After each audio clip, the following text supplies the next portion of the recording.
Serious, what secret could ruin your life? I get paid a 6-figure salary for a standard 40-hour-a-week corporate job for a massive well-known company. In a given week I do maybe an hour of actual work. The rest of the time I am on Reddit or YouTube slacking off. I thought when I got this job that eventually someone would figure out I don't do anything all day, but here I am 14 years later still doing duck all and getting paid a lot for it. A while back, I was cheating on my wife with a coworker. It went on for months. And I never really cared for the woman I was cheating with. She was super hot. Though. After a while my coworker started getting really crazy and threatening to tell my wife, whom I had a child with and a baby on the way, about everything. Obviously. I kept trying to cut things off because I realized I was making a mistake. She lost it one night and was freaking out and texting me telling me she was going to come to my house. And a drunk driver hit her. She died instantly. No one knows I was having an affair. And my family went to her funeral. Edit, oh man. Sorry Reddit for answering the question honestly. Next time I'll remember to keep this to myself. Also thanks for the gold. Edit. Shout out to all the people who think I should have died instead. And are encouraging me to go ahead and tell the one secret that would ruin my life. This secret is a bad one. When I was 15 and incredibly lonely one summer I decided to make an aCupid account. For those of you who don't know, that's a dating website for people 18 plus. I looked probably about 17 at the time, but I guess I could pass for 18. So I said I was 18 on my account. I got a lot of responses from guys instantly. There was this one that stood out to me. His name was James. He was a 22-year-old college student working at Tim Hortons. But me at 15 thought he was the most intelligent and beautiful person I've ever met. We talked for 3 months and then he turned 23. Now the age gap was 8 years. After those 3 summer months of staying up all night we decided to meet up in person. It was Labor Day weekend when we met up. He picked me up from a gas station and drove me to his house. We lived 3 hours away and I told him that my car didn't work, but really I only had my permit and no car. I honestly think I fell in love with him and we hit it off completely. He was really attractive and different from guys my age. Guys my age would make fun of how I looked because they were insecure themselves and tease me a lot when they were interested in me. Which just confused me. But James would compliment me and joke with me but never made me feel insecure. I really loved him. But when the relationship progressed he was talking about having sex and I told him that I was a virgin, which he was okay with. But after I turned 16 I realized that he was a 23-year-old man who could get in a lot of trouble if he was to sleep with me. I never told him my age because I knew he'd be disgusted with himself, so I just cut all ties with him all day. I figured it was selfish to keep him around. He needed somebody who could be 100% honest with him. So in March I basically blocked him on all social media and my phone. He didn't know where I lived, and I never saw or spoke to him again. It's been 2 years but I sometimes stalk his Facebook. He's actually engaged now and graduated college. I'm so happy that everything is going well for him. I'm only 18 now, but I hope one day I'll find a guy who is as great as James. TLDR. I made an account on a dating website at 15 and formed a long relationship with a man who was 23, lying to him about my age. Edit, guys. If I told him about my age he'd be disgusted with himself. I was 15 at the time. I'm roughly 5 years into a relationship and still have no idea if I want to marry the girl. This was me last year. 5 years in she wanted to get engaged. She said I was the one. I wasn't sure. Because she was the only girlfriend I'd ever had. So I pushed her to pursue her career while I traveled. By the time I came home 8 months later I was ready to settle down. But it was too late. She had found happiness in another guy. I haven't heard her voice in over 4 months. I miss my best friend. Huh. I guess. The last good thread like this started 5 years ago today. So. I am 19. I am gay. My parents are very conservative Catholics and would disown me if they found out. Not only that. I have had oral and penetrative sex with several men. Most of my town are Orthodox Christians and would ruin my life if my secret ever got out. The issue is, my voice is changing. And now I sound like a gay person and cannot stop it. Hope this gets buried. About 18 months ago I was watching the movie Yes Man and decided I'd say yes to everything for 24 hours. I ended up taking an ecstasy pill in the city. Then this woman said let's go do drugs and I ended up buying and trying meth. It was in a crack house that was legitimately 10 meters across the road from the police station in the city's worst suburb.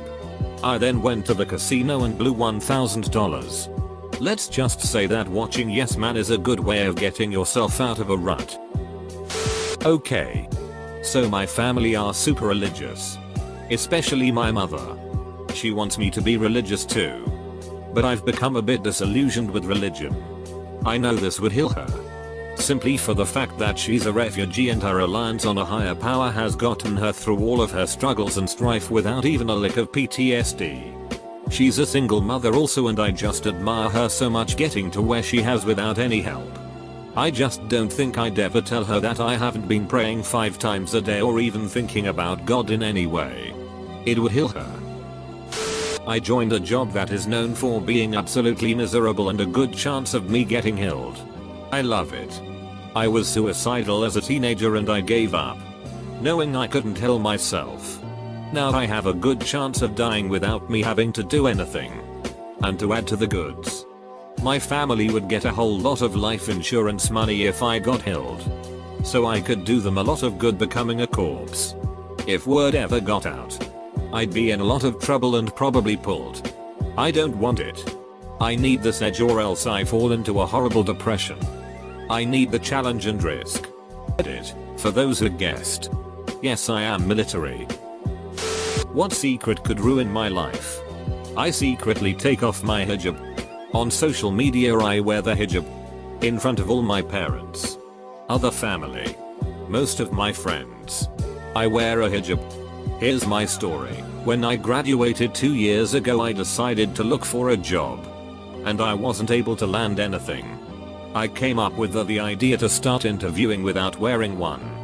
And once I get an offer I'd start wearing it again.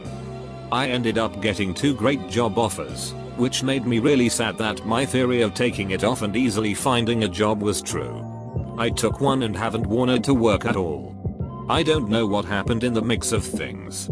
I guess I started to like the attention men gave me and I actually felt like I belonged normal with my peers. It was a feeling I've never felt.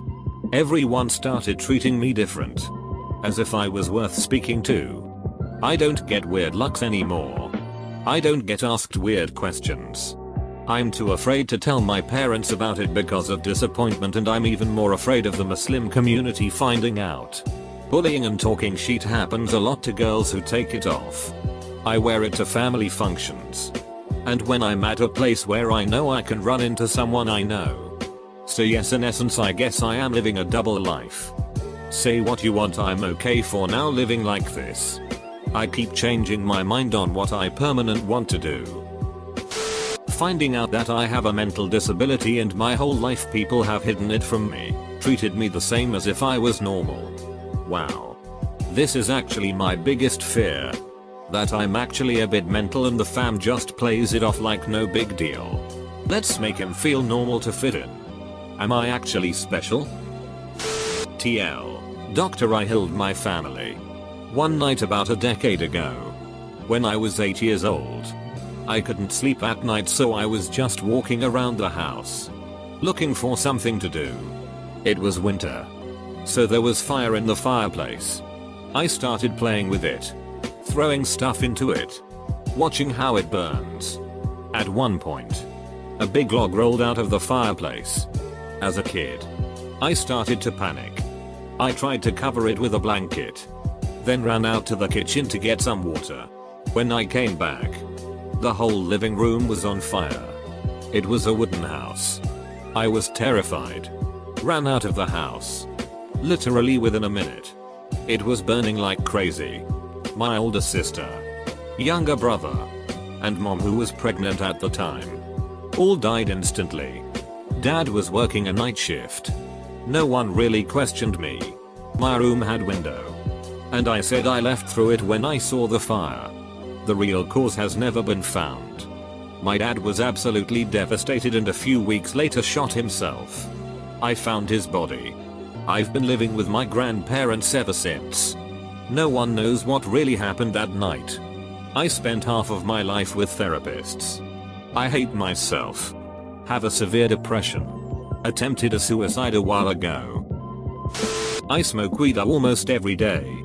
I'm in line for a promotion and have been working hard to get it. If my boss found out, there's no way she would give it to me. She hates weed and is vocal about it. It wouldn't be so much the weed, just that I didn't tell her. Throw away. I have literally fabricated my entire life and identity. I am not who I say I am, and my backstory is not the one anyone knows. At any moment, I could be revealed, and that terrifies me. I didn't expect to build a life for myself under this identity. It was never supposed to last. Now I'm stuck. When I was about 5 years old, my sister, 2 years old, and I were in the backyard in a kiddie pool. When my mom went inside, I attempted to drown my sister. After I saw her lifeless, I realized that it was a big mistake. Pulled her out of the pool and called for my mom. Luckily she knew CPR and she was life-flighted to the hospital. My mom thanked me for saving her, pulling her out of the pool. Next week was my birthday. The police, firefighters, paramedics came to my house to give me gifts and celebrate my birthday. To this day, 20 years later, I still think about it. I remember the day so vividly. Not a soul knows the real truth. 2 years ago, for 4 months I was an escort sugar baby. Money given to a mistress in my country is considered a gift and tax-free on her part. I needed the money badly. I hadn't eaten a proper 3 meals for a while and couldn't get work at all. My first week I made $2,000 for a weekend's work. I didn't hate it either. My main visitor was a nice enough person and a lot older than I was. He wasn't unattractive. It felt pretty empowering at the time too. I just had a weird breakup, in that he went to England and didn't tell me about it until he arrived. I figured after that, if people were so intent on screwing me over, I may as well make okay out of the deal too. It stopped because my grandfather passed away and I was asked to stay with my nana for a while to keep her company. It doesn't take long to lose contact with people. I don't regret it. I needed the money. Felt weirdly beautiful. And learned some things. But my field of study will most likely put me into work in a Catholic or otherwise religious school setting, and there aren't many men I imagine would be okay with that sort of past. I want to die. Not because anything bad has happened in my life, but because I am curious as to what would happen if I did it. I spend a lot of time learning about various regions' idea of what happens when you die. Purely because of how curious I am.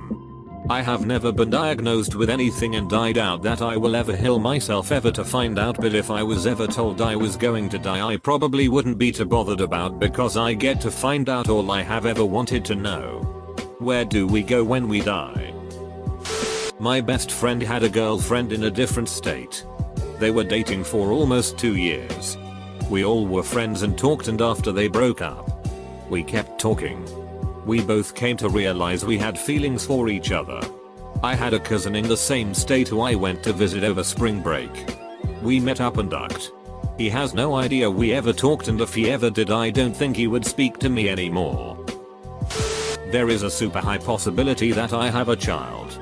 A girl I was with, who turned out to be crazy. Lied about being on birth control. The times like up almost too good, and it looks kind of like me.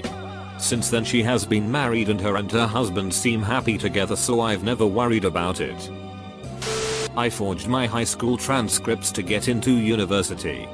I can't even think about the consequences to my actions if anyone were to ever find out. I'm 3 weeks shy of graduating with a degree in biology. You're an inspiration to delinquents like me everywhere. Good luck graduating. Here's the kicker, I'm graduating with honors. I think I was raped. I'm not sure. I was driving through Texas and stayed at one of my dad's friend's house from his 4-wheel drive forum. probably not the best idea in hindsight, but he seemed like a good guy. He cooked me dinner, bought me snacks for the road trip, and gave me gas money. We had been drinking and bulleting, and I realized that I was a little too drunk for how much I had drunk, and so I went to bed. I woke up in the middle of the night suddenly, and the door to the room I was staying in was open. I don't remember anything, but I just remember feeling a need to get the duck out of there the next morning. He offered to cook me breakfast and whatnot, and I just said no. I had a long day of driving and wanted to go.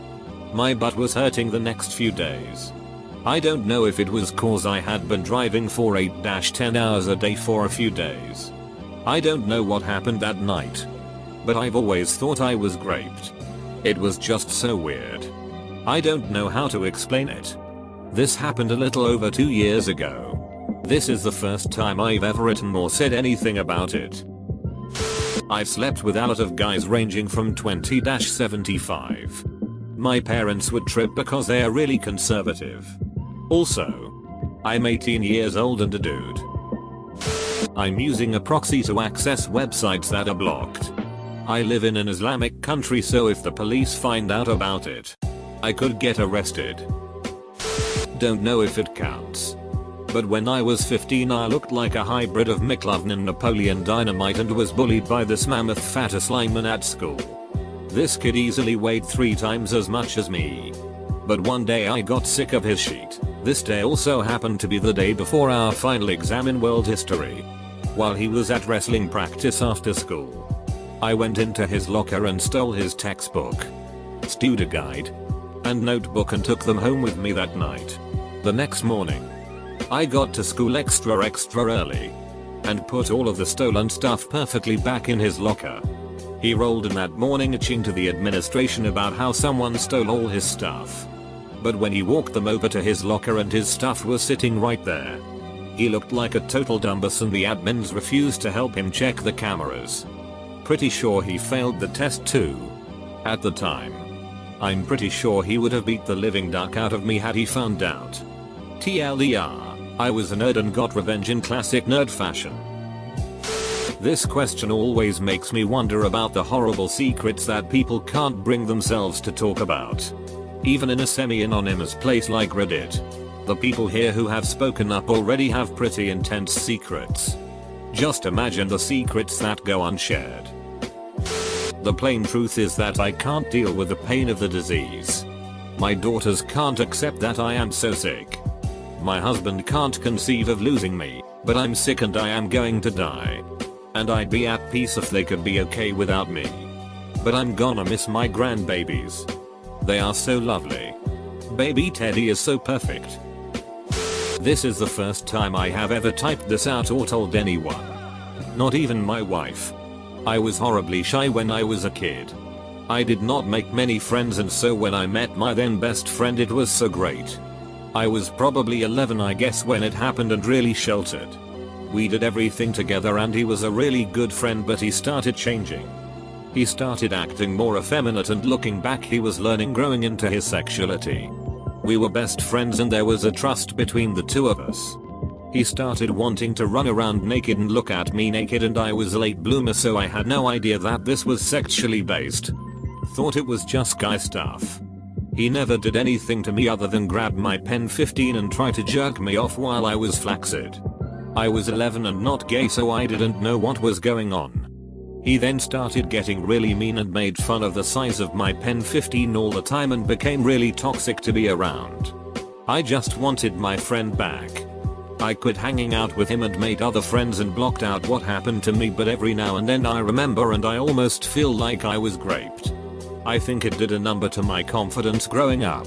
The only person I have slept with is my wife because I was always so worried about the size of my big dick.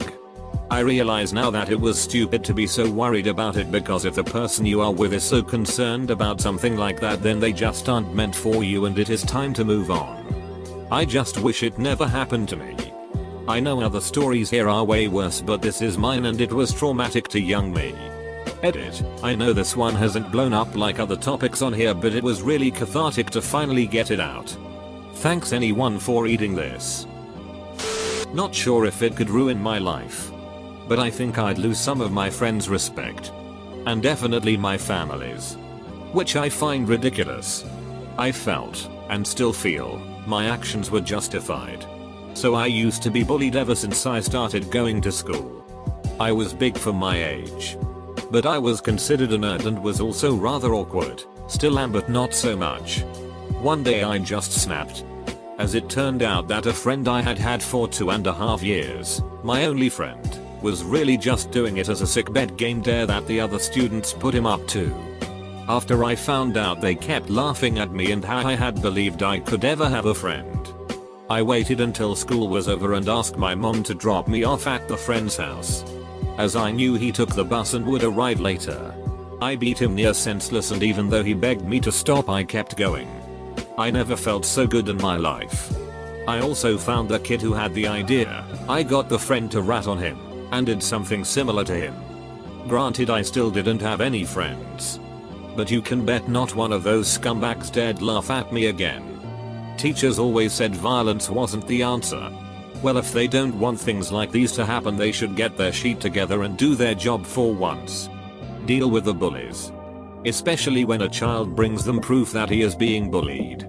I got tired of waiting and took matters into my own hands. Well, guess what? It worked. I'm not attracted to my wife when she's high. She smokes weed up. And I'm fine with the fact she does. But I don't like the person she is when she's high.